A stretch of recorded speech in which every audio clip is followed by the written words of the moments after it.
Hey, this is Dave coming at you from Michigan. Just want to do another update video of what we've been doing about a week and a half now. We've been sawing wood with the Woodmizer LT 15 start, which is not their, I think the cheapest one's like LT 10, but this is the step up just because we know that we're not going to be doing this for a living. We're just going to be doing it for this one project. So we got about halfway through this first stack, and I tell you, what did I sign up for?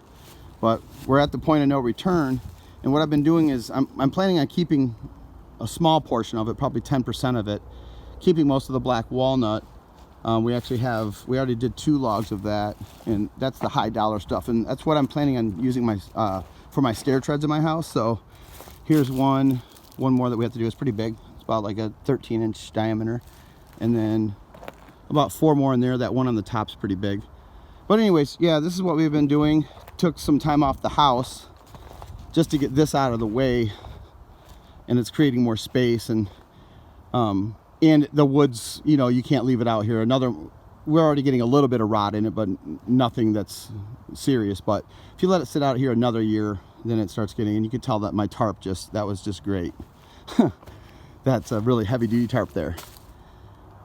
But yeah, we're knocking it. It's hard work. We have to roll it up, saw it, make it into a cant, which basically means that you have 4 sides of the bark cut off to where it's a square block.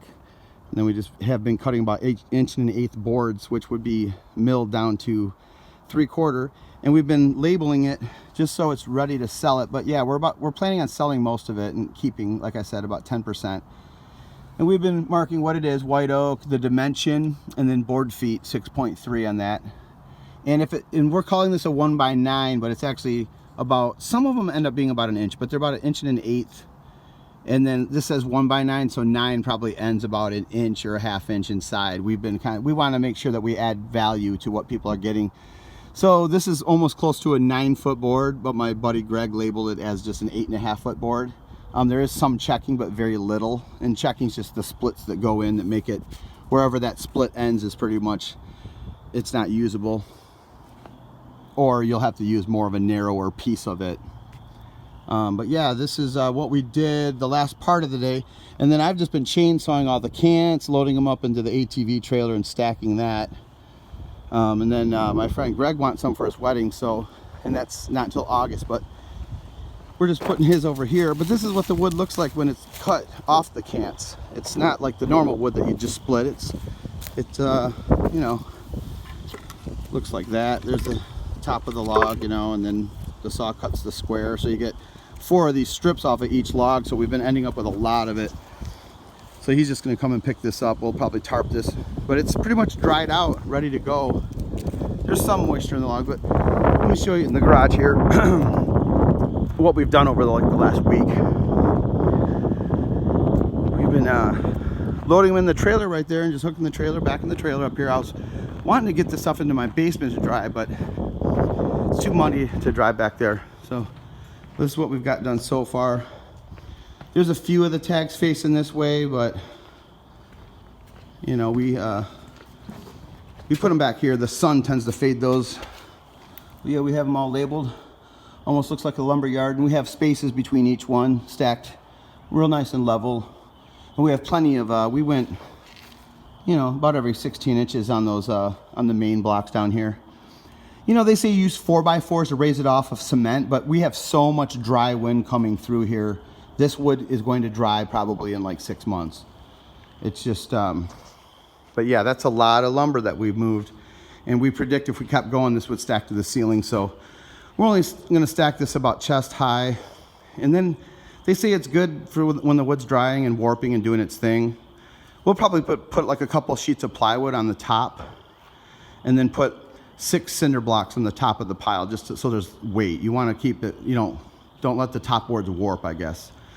The bottom ones, the weight of the ones above will be fine to keep them down, but the top ones, that's why you just put a little bit of a weight, like little weight on there. And then this is the black walnut. And you can see we cut this into bigger, thicker slabs. I think I went 1.5 inches. And that way, I'll probably end up pre-cutting the stairs, you know, the size I want, and then take them to a mill and have them join and plane them and make them nice. And yeah, so then we got some random posts, but I can see why people really love this wood. It looks like a deep chocolate, and I guess the woodworker community says it's a hardwood, but it's not as hard as like a oak or a hickory, so it's just easier to take a nail, and I guess it's just easy to work with when you're building stuff with it. And we counted, I think I'm gonna need like 17 stair treads, so I think we did like 24 because I just did not want to.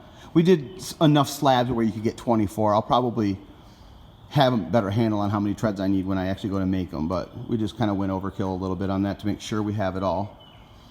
And then, yeah, and then we're just gonna keep doing it, and then we're gonna have to find a different place for some of this, but hopefully by then it'll dry up back there, and we'll put some of that driveway stone, and we'll just start stacking it in the basement.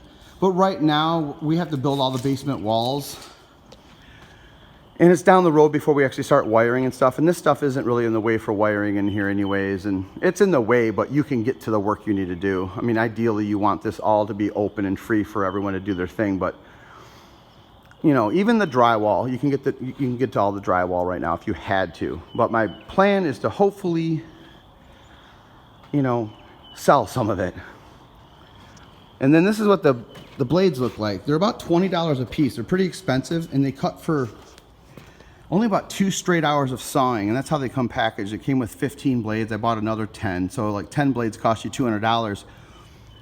And they really do only cut for about 2 hours, but it sounds like that's expensive with the blades, and that is a big cost of it. But you get out of a blade, if you cut good and you keep the water on and you're just cutting at the pace of that blade so you don't burn it, and you get the full responsible life out of it, I guess, you're gonna get yourself about $600 worth of wood. Of course you have to have a buyer, but I guess, people find buyers for this stuff.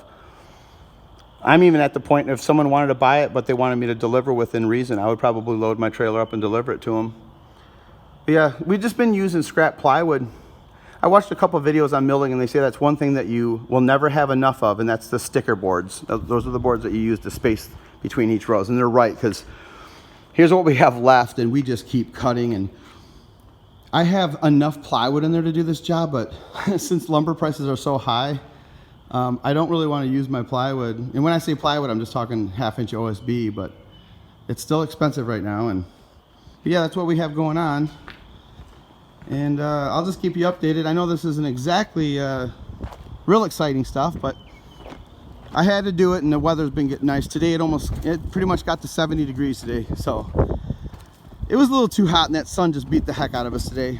We had 4 guys on the job today: my son, Chris, my friend Greg, and me. So, all right, well, that's the update, and we'll keep those videos coming. This is Dave signing off.